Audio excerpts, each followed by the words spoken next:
muslimat yang dikasihi Allah sekalian.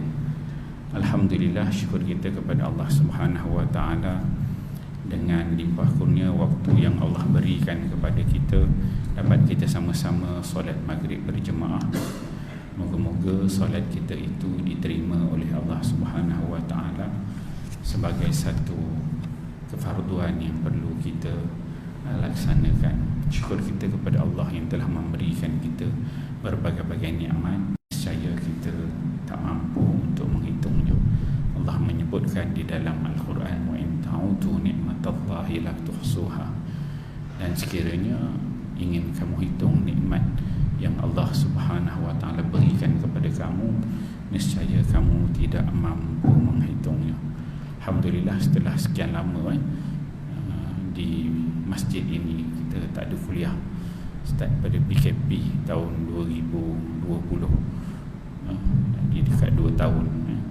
Alhamdulillah, Allah Subhanahu wa taala telah memberikan jalan keluar dan boleh kita adakan kuliah sedikit sebanyak. Moga Allah Subhanahu wa taala mempermudahkan segala urusan kita. Jadi muslimin muslimat, hadirin hadirat yang dikasihi sekalian, untuk kuliah saya di masjid ini saya menggunakan sebuah kitab Tafsir Al-Munir. Menggunakan kitab ini bagi juzuk yang ke-30 ataupun disebut sebagai juzuk ammah. Juzuk ammah. Jadi kalau tuan-tuan yang nak mendapatkan kitab ini boleh tengok kat Shopee lah. Tulis je Tafsir Al-Munir juzuk ammah. Shopee ada, Lazada ada. Dia merupakan karya seorang ulama yang agung, yang tersohor, iaitu Dr. Wahbah Az-Zuhaili. Dr. Wahbah Az-Zuhaili ini meninggal tahun 2015 kalau tak silap saya. Banyaklah karya-karya dia, seorang ulama daripada Syria yang alim, yang faqih, juga mufassir, menulis banyak kitab-kitab yang berkaitan dengan fiqh dan juga berkaitan dengan tafsir, dan banyak karya-karya dia yang lain disegani oleh seluruh orang-orang dalam bidang pengajian Islam. Dan dia ada beberapa terjemahan. Kita akan berkenalan dengan tafsir ini.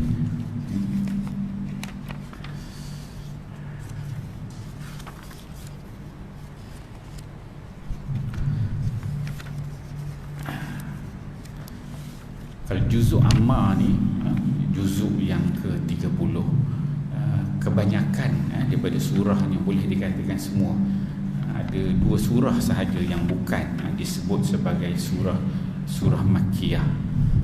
Yang lainnya semua surah Makkiyah. Ada beberapa surah aja yang bukan surah Makkiyah, surah yang diturunkan di Mekah. Maksudnya kebanyakan surah-surah dalam juzuk 30 ni adalah surah-surah yang pendek, bukan surah-surah yang panjang. Dan tuan-tuan pun dia biasalah membaca surah-surah dalam juzuk 30. Dia ada surah yang bermula dengan yang panjang, itu daripada Al-Baqarah. Al-Fatihah tu mula, Al-Baqarah tu panjang, kemudian dia semakin pendek, dan di akhir ni yang di paling pendek, dalam juzuk 30. Okey, kita terus pergi kepada muka surat pertama. Kita akan melihat surah ini. Dia kata ini surah An-Naba, surah yang pertama dalam juzuk ke-30. Surah ini adalah surah Makkiyah yang mengandungi 40 ayat. Surah ini disebut sebagai surah Makkiyah. Maksudnya surah yang diturunkan di Mekah. Di Mekah maksudnya Nabi SAW diangkat menjadi Rasul ketika berumur 40 tahun, dan Nabi SAW berdakwah di Mekah selama 13 tahun. Selepas 13 tahun itu 10 tahun di Madinah. Jadi dinamakan surah ini surah Makkiyah, maksudnya surah yang turun di Mekah sebelum Nabi berhijrah ke Madinah Al-Munawwarah. Dan kebanyakan surah-surah yang turun di Mekah ni surah yang sifatnya pendek-pendek, dan banyak surah yang menyentuh isu-isu yang berkaitan dengan akidah, tentang pegangan, kepercayaan kepada Allah Subhanahu wa taala. Dan kebanyakan ayat-ayat yang turun di Mekah ini adalah ayat-ayat yang berkait dengan orang-orang kafir musyrikin Mekah. Jadi bila disebutkan Makkiyah itu turun di Mekah. Ada juga ayat yang turun di Mekah tetapi selepas Nabi sallallahu alaihi wasallam berhijrah. Contohnya apabila Nabi sallallahu alaihi wasallam mengerjakan haji wada', haji yang terakhir. Maka di sana ada juga beberapa ayat yang turun. Disebutkan al-yauma akmaltu lakum, maka tetapi nisbah kepada surahnya itu, ayatnya itu ulama menisbahkan kebanyakannya kepada Madaniyah, ya, selepas hijrah Nabi sallallahu alaihi wasallam. Jadi surah An-Naba ni antara surah yang diturunkan di Makkah. Dia mengandungi 40 ayat. Ayat dia pendek-pendek 40 ayat. Ayat Al-Quran ada 40. Ada setengah riwayat mengatakan bahawa ayat dalam surah An-Naba ni bukan 40. Ada 41 ayat.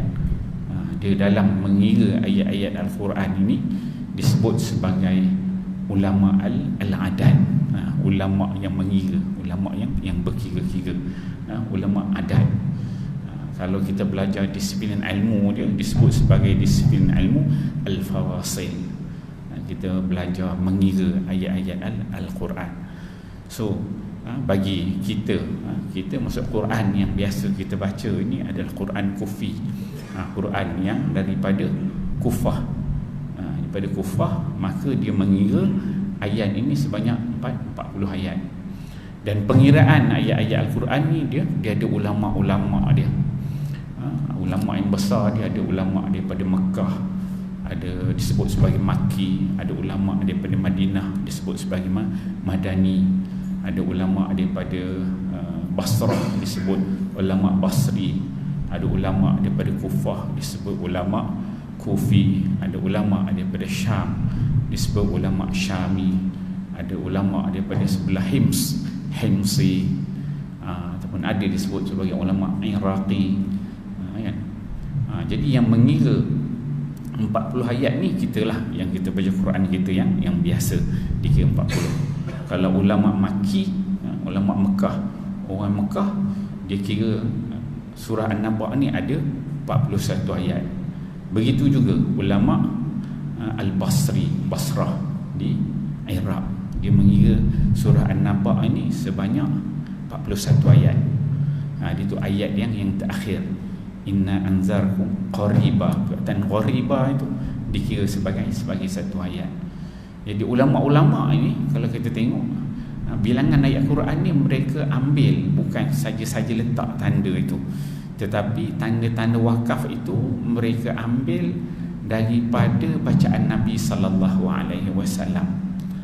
Jadi ada sahabat yang ketika mana Nabi sallallahu alaihi wasallam mengimamkan solat, maka dia jadi makmum kat belakang, dia akan tangan dia akan berkira 1 2 3 4 5. Jadi dia kira bilangan ayat tu. Nabi berhenti dekat mana, Nabi berhenti kat mana, Nabi berhenti kat mana. Jadi daripada situ, daripada situlah para sahabat dia tahu, oh ni bilangan ayat dia banyak ini, Nabi berhenti dekat sini. Mungkin ada waktu lain, ketika lain Nabi baca surah yang sama tetapi Nabi berhenti pada tempat yang lain, menyebabkan ada sebahagian sahabat yang lain mengira oh bilangan ayat ni berbeza dengan sahabat yang lain, dan dia menghasilkan satu madrasah ilmu, satu disiplin ilmu yang namanya ilmu al-fawasil, itu beza. So Makki dengan Basri dikira 41 ayat. Okey. Itu pengenalan kepada Makkiyah dan juga bilangan ayat. Okey, dia kata sini nama surah, kata. Selain dari An-Naba dengan firman-Nya yang bermaksud tentang apakah mereka bertanya-tanya. Jadi ayat yang pertama dalam surah An-Naba ni, anma yatasaalun, tentang apakah yang mereka saling bertanya-tanya. Kemudian tentang berita yang dan telah menyebabkan mereka tertanya-tanya tentang bila hari kiamat akan berlaku. Jadi kerangka besarnya tentang surah An-Naba ini itu berita. An-naba ialah menceritakan tentang perihal hari kiamat, iaitu hari kebangkitan. Jadi anma yatasaalun, tentang apa mereka ini bertanya-tanya, tertanya-tanya. Itu ayat ni maksudnya turun dekat Mekah ketika awal dakwah Nabi sallallahu alaihi wasallam. Jadi orang kafir ni dia terkejut dengan adanya, baru mereka ni mengenal adanya Nabi Muhammad sallallahu alaihi wasallam tu sebagai utusan, sebagai utusan Allah, dia jadi nabi. Jadi tugas nabi ni apa? Tugas besar dia, antara tugas besar dia ialah membawa berita an-naba. Apa dia berita tentang apa? Tentang hari kiamat.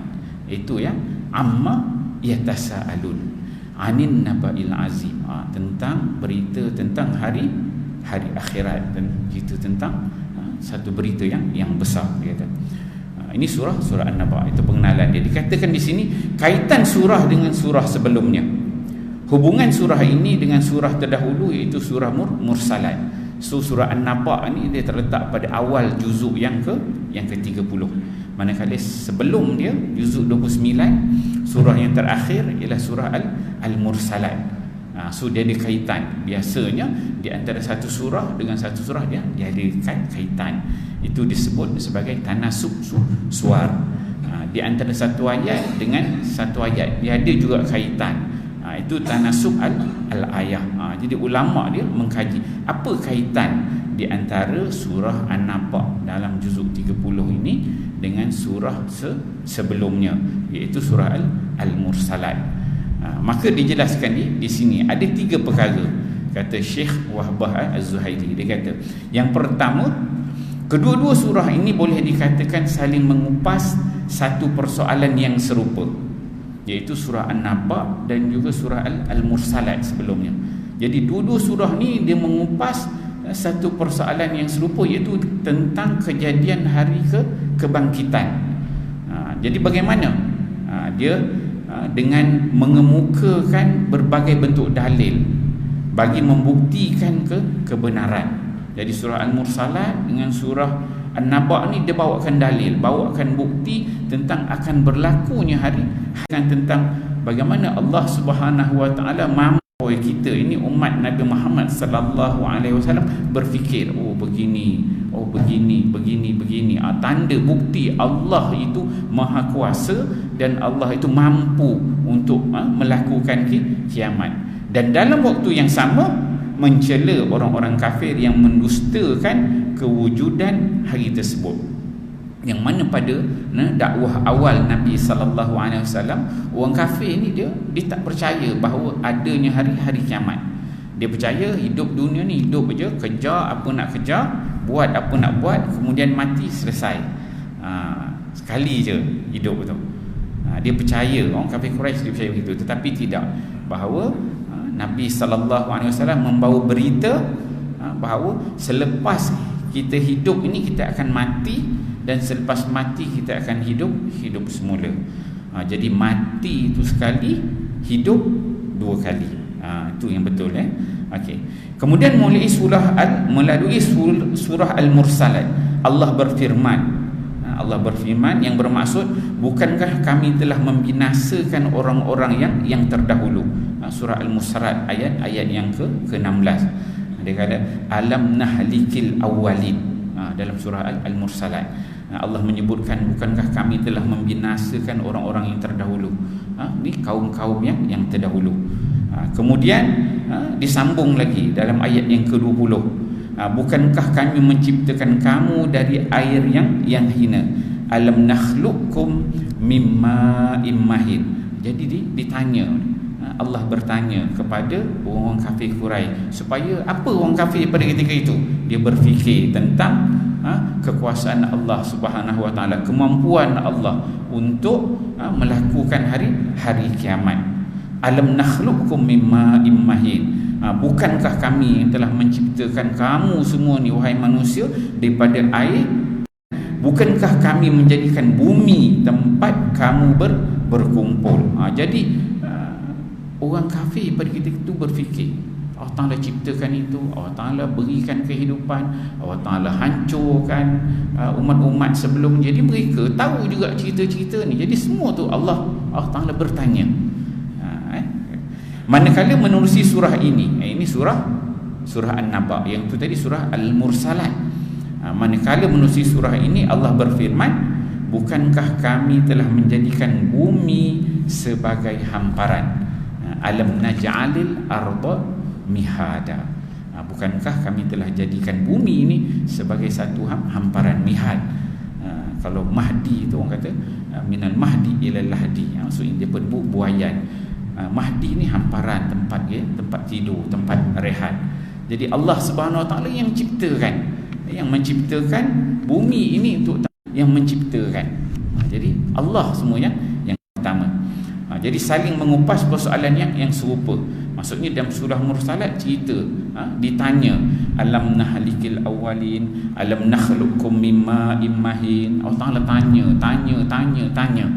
Itu salah satu metod, salah satu kaedah Allah Subhanahu Wa Taala nak mengajar hamba-Nya. Kita bertanya. Kalau kita dalam kita mendidik anak-anak kita, anak-anak kecil, kita tanya dia ini apa, kita tanya ini apa, kita tanya ini apa. Satu kaedah kita ajar dia, yang ni A, yang ni B, yang ni C. Tapi bila kita dah ajar dia, ada waktu dan ketika kita tanya yang ni apa, yang ni apa, yang ni kenapa, apa. Dan manhaj ini, kaedah ini yang diajarkan oleh Allah Subhanahu Wa Taala kepada hamba. Allah bertanya. Bila bertanya, kita berfikir apa dia. Tapi kalau diajar yang ni A, dia kata tengok A, yang ni huruf apa, ni B. Tentang kejadian bumi, kejadian dihapuskan, yang telah dimatikan, yang telah dibinasakan, menyebabkan orang kafir pada ketika itu berfikir-fikir. Itu pendekatan yang sama pada surah Al-Mursalat dan juga surah An-Naba. Itu yang pertama, kata Dr. Wahbah Zaidi. Kemudian yang kedua disebutkan, kedua-dua surah berkongsi memberi penerangan mengenai sifat-sifat syurga dan neraka, nikmat yang bakal dikecapi oleh orang-orang yang bertakwa, azab yang bakal diterima oleh orang kafir, serta perincian mengenai huru-hara hari kiamat. So dua-dua surah ni dia ada menyebut tentang syurga, ada menyebut tentang neraka, nikmat bagi orang yang bertakwa, kemudian azab bagi orang-orang yang kafir, dan juga dia menyentuh tentang mengenai huru-hara. Disebutkan surah ini boleh dianggap sebagai surah dengan terperinci kandungan surah sebelumnya. Apa yang disebutkan secara ringkas di dalam surah terdahulu dihuraikan dengan terperinci dalam surah ini. Di dalam surah Al-Mursalat, Allah berfirman, maksudnya niscaya dikatakan kepada mereka sampai hari apakah ditangguhkan, yakni mengazab orang-orang kafir itu, sampai hari keputusan, dan tahukah kamu apakah hari keputusan itu. Dan surah Al-Mursalat disebut li ayyaumin ujjilat li yaumil fasl wa ma adraka ma yaumul fasl. Dan surah Al-Mursalat dia menceritakan tentang kiamat, menceritakan tentang akan berlakunya kebangkitan. Maka ditanya itu, Allah Ta'ala tanya, niscaya dikatakan sampai hari keputusan. Hari keputusan, hari apa? Allah tanya, dan tahukah kamu apakah hari keputusan itu? Dan biasa kalau kita tengok Allah mengajar dalam Al-Quran, Allah Ta'ala akan bertanya, apakah yang kamu tahu tentang ini? Tahukah kamu apakah itu hari keputusan? Maka ditanya dalam surah Al-Mursalat, tidak ada jawapannya. Maka didatangkan dalam surah An-Naba jawapan kepada hari keputusan itu. Ada rentetan penerangan kepada surah Al-Mursalat. Maka disebutkan di dalam surah ini, yakni surah An-Naba, Allah Subhanahu Wa Taala berfirman, maksudnya sesungguhnya hari keputusan adalah suatu waktu yang ditetapkan. Surah An-Naba ayat yang ke-17. Inna yaumal fasli kana, suatu waktu yang telah ditetapkan. Kaitan dia mempunyai penerangan yang lebih lanjut daripada surah Al-Mursalat. Okey, kemudian tajuk seterusnya dikatakan di sini kandungan surah ini secara umum. Surah An-Naba ni apa kandungan dia?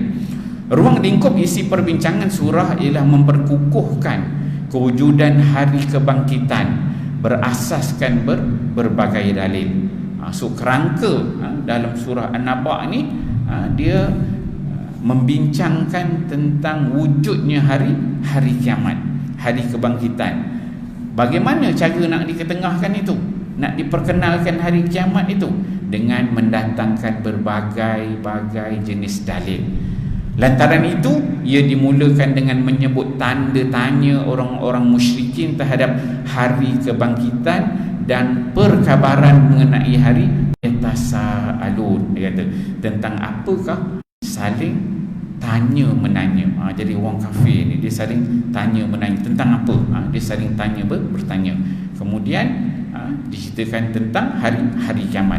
Ini diikuti dengan penerangan mengenai hari pembalasan dan ugutan kepada orang-orang musyrikin yang mendustakan hari tersebut. Jadi bila ditanya-tanya ceritakan, Allah Taala beritahu cerita tentang hari kiamat. Kemudian Allah Taala berikan ugutan, ceritakan tentang pembalasan bagi golongan yang mendustakan. Jadi firman Allah maksudnya dalam ayat 1 hingga 5 disebutkan tentang apakah mereka saling bertanya-tanya.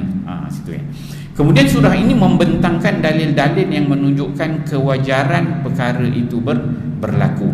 Dalil-dalil itu tertera pada kekuasaan Allah yang berkuasa mencipta berbagai perkara yang mempersonakan mata memandang selepas mati. Apakah kami telah menjadikan bumi ini sebagai hamparan. Jadi Allah Ta'ala jadikan muka bumi ini sebagai tempat tinggal kita, sebagai tempat kita hidup, tempat kita mencari rezeki, tempat kita berehat. Itu bukti kekuasaan Allah Subhanahu Wa Ta'ala. Kemudian dikatakan ini diikuti dengan kenyataan bahawa hari yang dijanjikan itu adalah hari keputusan bagi seluruh makhluk. Pada hari tersebut manusia dari semua zaman dihimpunkan untuk mendapat keputusan masing-masing. Disebutkan bahawa pada hari kiamat tu semua umat manusia ni akan dihimpunkan, setiap orang akan dapat bahagian masing-masing. Firman Allah yang maksudnya sesungguhnya hari keputusan adalah suatu waktu yang ditetapkan. Itu ayat 17 hingga 20. Ini kita nak tengok kerangka dia.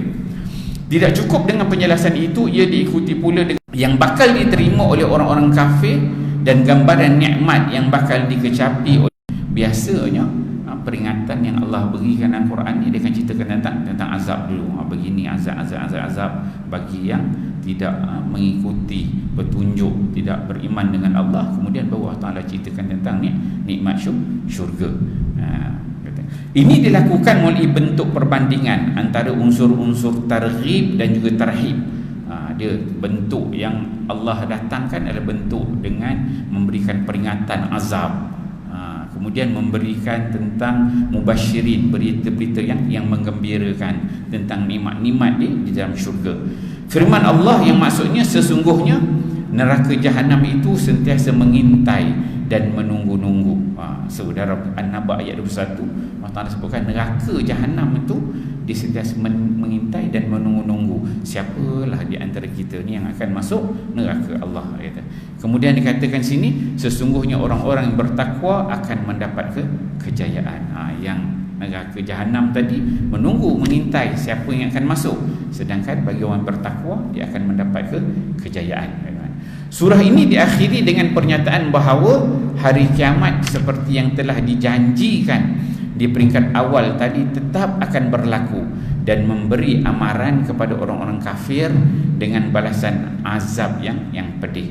Pada hari itu mereka akan meratapi dengan penuh kecewa dan berterima kasih kalau mereka dikembalikan menjadi tanah lantaran azab yang begitu pedih yang bakal mereka terima. So dia akan ada golongan yang kecewa. Yang mereka ni kekecewaan mereka disebabkan tidak beriman kepada Allah, orang kafir ni, sehingga kan mereka tu ketika dah dibangkitkan minta jadi tanah balik pun tak apa dia kata. Sebagai kesimpulan, surah ini membentangkan topik hari kiamat dalam bentuk gambaran yang menakutkan hati pendengar dan menggerunkan jiwa pembaca, sehingga menjadikan mereka terasa bahawa gambaran-gambaran kegerunan dan kehebatan itu membaluti tubuh badan mereka. Mereka terasa bagaikan dikejar dan diburu oleh perasaan itu lantaran kedahsyatan peristiwa tersebut. So tajuk tentang kiamat, topik tentang kiamat tu, dia memberikan satu gambaran yang sangat menakutkan bagi orang yang mendengar, menggerunkan jiwa bagi pembaca yang membaca surah ini. Tambah orang kafir, dia tahu apa yang dimaksudkan pada ayat-ayat tersebut. Kemudian menyebabkan mereka ni sentiasa teringat-ingat tentang surah An-Naba ini, tentang azab yang dijanjikan kepada yang tidak beriman kepada Allah. Okey, baru kita masuk ayat ini. Penyataan tentang hari kebangkitan dan dalil kepastiannya. A'udzubillahi minasyaitonirrajim. Bismillahirrahmanirrahim. Amma yatasaalun 'anin naba'il 'azim allazi hum fihi mukhtalifun kalla saya'lamun summa kalla saya'lamun alam naj'alil arda mihada wal jibala autada wa khalaqnakum azwaja waj'alna nawmakum subata waj'alna al-laila libasa waj'alna an-nahara ma'asha wa banayna fawqakum sab'an shidada waj'alna sirajan wahaja wa anzalna minal mu'sirati ma'an sajjaja linukhrija bihi habban wa nabata wa jannatin alfafa. Dia 16 ayat. Dia semua ada 40 ayat. Jadi separuh ni dia dipecahkan kepada dua. So dia bawakan 16 ayat ni dahulu untuk ditafsirkan oleh Syekh Wahbah Zuhaili. Jadi apa makna di sini? Dia kata tentang apakah mereka saling bertanya-tanya, amma yatasaalun anin naba'il azim, tentang berita yang sangat besar, yang sangat agung. Allazi hum fihi mukhtalifun, yang mana mereka orang-orang kafir ni saling, kelak mereka akan mengetahui. Kalla summa kalla saya'lamun, kemudian sekali-kali tidak, kelak mereka akan mengetahui. Jadi dimulakan ni dia dalam bentuk pertanyaan, istifham. Dia tanya, amma yatasaalun, tentang apa mereka ni bertanya-tanya, orang kafir ni, tentang naba'il azim, tentang hari kiamat. Allazi hum fihi mukhtalifun, orang kafir dia berselisih pendapat, adakah hari kiamat ni, betul ke hari kiamat ni? Mukhtalifun, mereka ni berkhilaf, berselisih tentang itu. Kemudian Allah Ta'ala sebut kalla saya'lamun summa kalla saya'lamun, tak, kau akan tahu nanti. Dia kata tak, kau akan tahu nanti. Kalau kita biasa dalam uslub kita bahasa Melayu kan,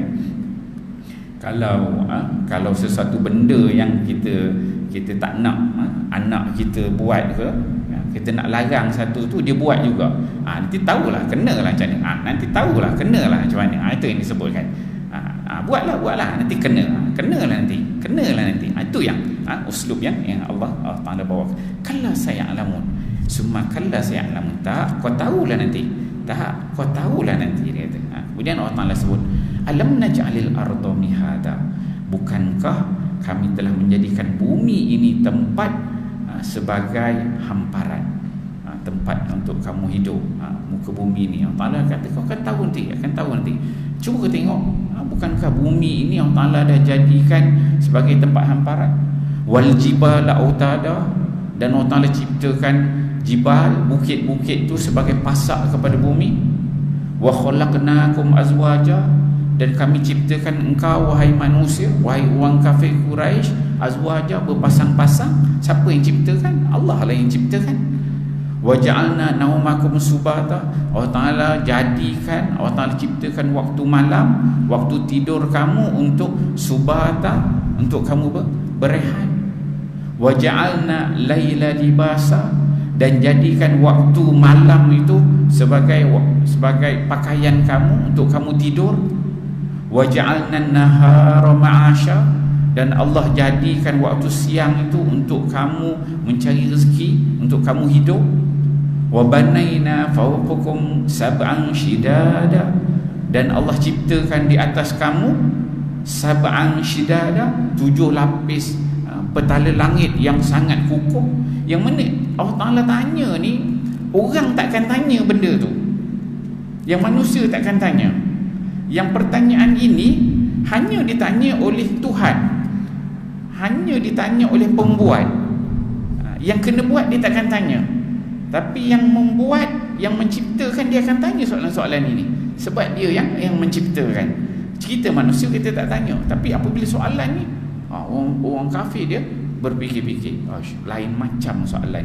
Uslub bahasa pertanyaan itu bukan pertanyaan manusia, tetapi yang bertanya itu ialah Tuhan.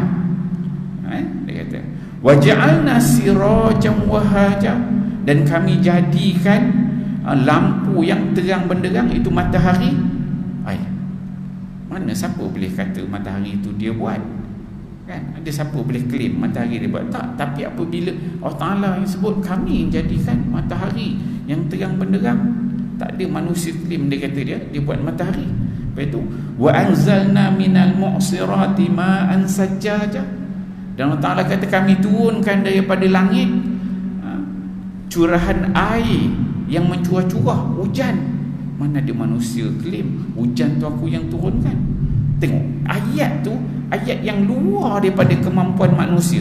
Pertanyaan, berita tu, cerita itu luar daripada kemampuan manusia. Bukan manusia yang buat, tetapi yang buat itu adalah Tuhan. Yang bertanya itu adalah Tuhan.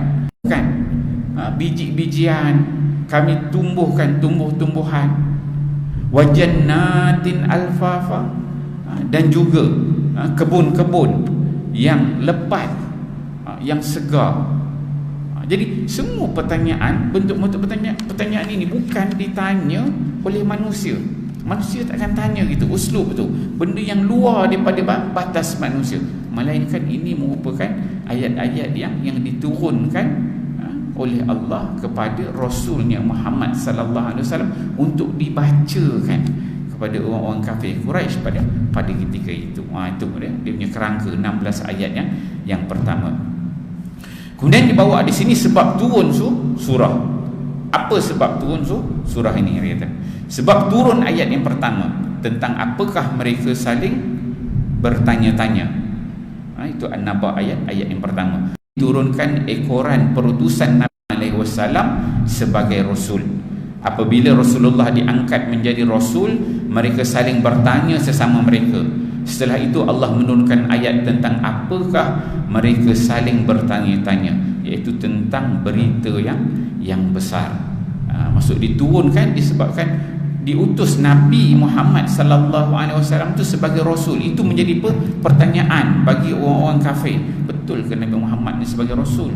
Betul ke dia ni utusan Allah? Betul ke dia ni nabi? Jadi mereka pun bertanya-tanya. Itu satu aspek. Tetapi apabila ditanyakan tentang apakah mereka saling bertanya-tanya tentang berita yang besar, itu datangnya Muhammad, datangnya Nabi itu benda-benda yang besar. Penutup para Nabi itu berita yang besar. Kemudian tafsir dan ulasan di sini, Allah menolak dengan keras kedegilan orang-orang kafir musyrik mereka tentangnya. Allah berfirman, maksudnya saling bertanya-tanya tentang berita yang besar yang mana mereka perselisihkan tentang hal ini. Ayat ini menyatakan apakah yang telah menjadi bahan pertanyaan orang-orang kafir musyrikin Mekah dan lain-lainnya sesama mereka. Allah menjawab pertanyaan ini dengan berkata tentang berita perkabaran yang besar. Sesuatu perkabaran itu dianggap besar apabila ia mengandungi berita yang penting. Berita penting di sini dinyatakan oleh Allah sebagai berita yang boleh menggentarkan jiwa. Ia telah menimbulkan perselisihan antara mereka yang mendustakan dan mereka yang meyakini. Antara mereka ada yang kafir dan antara mereka ada yang mukmin.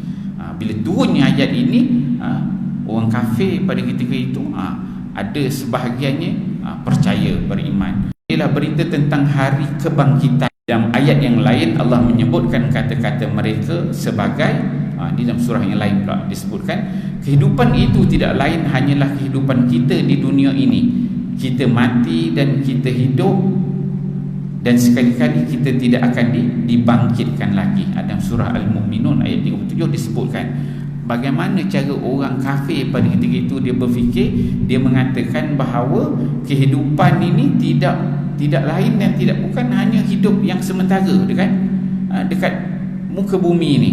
Kemudian kita akan mati, lepas mati tak ada dah bangkit lagi. Ada kefahaman begitu dalam kalangan orang kafir. Ni dinukilkan oleh Allah cara mereka berfikir dalam surah Al-Mu'minun ayat 37. Kemudian dalam surah Al-Jasiyah pula firman Allah yang bermaksud kami tidak tahu apakah hari kiamat itu. Tentu apa yang berlaku. So dia tak ada, hanyalah menduga-duga sahaja dan kami sedikit pun tidak meyakininya. Yang mana orang kafir dia hanya menduga-duga, mengagak-agak aja, betul ke ada kiamat ni? Tak kot, kita hidup mati dah habis lah, dah jadi tanah semua, takkan ada kebangkitan lah lepas ni. Betul ke? Sedangkan kata Allah Subhanahu Wa Taala, kami sedikit pun tidak meyakini. Dalam hati orang kafir itu yang tidak beriman tu, mereka ni tak ada keyakinan langsung tentang berlakunya hari kiamat. Dalam menafsirkan An-Naba' Al-Azim ini, berita yang besar tentang hari kiamat ini, Mujahid berkata, Mujahid ni seorang ulama mufassir dalam kalangan tabi'in.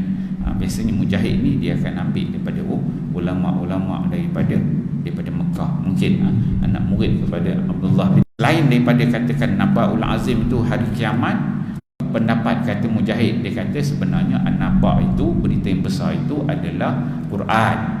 Sebab Quran tu yang turun, apabila wahyu tu diturunkan, benda itulah sebenarnya yang dikatakan sebagai berita. Tetapi dia kata, namun Ibnu Katsir berkata, ini dalam tafsir Ibnu Katsir lah, dia kata ia adalah kebangkitan selepas kematian dengan bersandarkan firman Allah allazi hum fihi mukhtalifun. Jadi kalau pendapat Mujahid ni dikatakan Quran tu kurang tepat. Sebab apa? Sebab datangnya ayat yang kedua, amma yatasaalun allazi hum fihi mukhtalifun. Kerana apa? Iaitu hari yang mereka perselisihkan tentangnya. Itu hari apa? Hari kebangkitan, hari kiamat. Jadi bukanlah yang dimasukkan dengan Al-Quran. Namun demikian ada mufassir mengatakan pandangan itu adalah, berkata berita yang besar di sini ialah berita hari kiamat. Pandangan Ar-Razi ini boleh diterima sebagai pandangan yang lebih tepat. Ayat ini telah dimulakan dengan bentuk istifham ataupun pertanyaan. Pendekatan ini digunakan bagi menarik perhatian pendengar terhadap telatah orang-orang kafir musyrikin dan bagi menunjukkan betapa besarnya perkara yang sedang dibincangkan. Dia kata anma yatasaaluna. Okey, kita bagi laluan untuk azan.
أشهد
Muslimin muslimat hadirin hadirat yang dikasihi sekalian.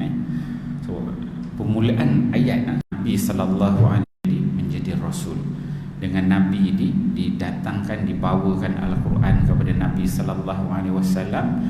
Nabi membawa berita tentang berlakunya kiamat, tentang hari kebangkitan. Jadi menyebabkan orang-orang kafir ni bertelagah di antara dia, berselisih pendapat. Anma yatasaalun, tentang apa mereka ni bertanya-tanya. Anin naba'il azim, tentang berita yang sangat besar. Kemudian disambungkan kat sini, menurut Ar-Razi, bentuk soalan dan jawab merupakan pendekatan yang boleh menarik pembaca kepada pemahaman yang jelas terhadap makna yang ingin disampaikan. Bentuk ini boleh memantapkan kefahaman mereka dan boleh menjamin jawapan yang diberikan tadi melekat dalam ingatan orang yang bertanya. Cara sebegini bukan sahaja boleh didapati di sini, malah di dalam ayat yang lain. Misalnya di dalam firman Allah yang bermaksud, kepunyaan siapakah kerajaan pada hari ini? Hanya kepunyaan Allah yang Maha Esa, lagi Maha mengalahkan. Jadi pendekatan uslub yang Allah Subhanahu Wa Taala bawa bukan setakat dalam surah An-Naba ini, kalla saya'lamun summa kalla saya'lamun, kamu akan tahu nanti. Kemudian kamu akan tahu nanti. Bukankah Allah dah jadikan bumi begini, langit begini, hujan begini kan? Kamu tahulah nanti akan kena bagaimana. So dalam bentuk begitu. Kemudian Allah Ta'ala tanya pula dalam bentuk pertanyaan. Dia buatkan contoh yang lain. Siapakah yang menguasai hari pembalasan nanti kan? Jadi pendekatan yang begitu dibawa oleh Allah Subhanahu Wa Taala supaya orang kafir ini berfikir-fikir. Kemudian Allah menjawab keingkaran mereka tentang hari kiamat dengan firman-Nya, sekali-kali tidak, kelak mereka akan mengetahui. Kemudian sekali-kali tidak, kelak mereka akan mengetahui. Jadi bagi golongan kafir yang tidak mempercayai tentang berlakunya hari kiamat, berlakunya hari kebangkitan, maka Allah SWT menempelak mereka. Tak, dia kata, kamu tahulah nanti akhirat ni macam mana. Tak, kemudian kamu akan tahu nanti pada hari akhirat nanti apa yang akan berlaku. Dia kata ni. Tidak wajar sama sekali mereka bertelagah tentang hari kebangkitan, kerana ia adalah suatu yang pasti dan tidak diragukan. Orang-orang yang ingkar terhadap hari tersebut akan merasai pembalasan keingkaran mereka kelak. Perkataan kala di dalam ayat tersebut merupakan satu ugutan dan ancaman. Katakan tidak, kata. Sekali-kali tidak, kemudian sekali-kali tidak. Ini satu bentuk ancaman, ugutan daripada Allah Subhanahu Wa Taala kepada golongan musyrikin yang tidak mahu mempercayai. Ia telah diulang sebanyak 2 kali, bertujuan mengancam sedikit masa lagi apabila mereka di sektor ni yang tak mau beriman ni, tunggu je lah. Bila mati besok, dibangkitkan pada hari kiamat, kamu akan melihat apa sebenarnya yang dikatakan sebagai hari kiamat, hari kebangkitan itu. Kamu akan merasai apa sebenarnya yang Allah Subhanahu Wa Taala telah sediakan bagi golongan-golongan yang tidak mahu beriman.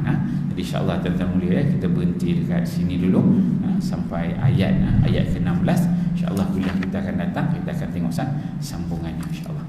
Auzubillahi minasyaitonirrajim. Bismillahirrahmanirrahim.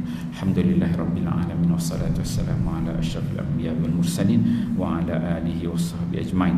Allahumma ij'al jam'ana hadza jam'an marhuma wa tafarruqana min ba'dihi tafarruqan ma'suma wa la taj'alillahumma fina syaqiyyan wa la matruda wa la mahruma bi rahmatika ya arhamar rahimin. Wassalamualaikum warahmatullahi wabarakatuh.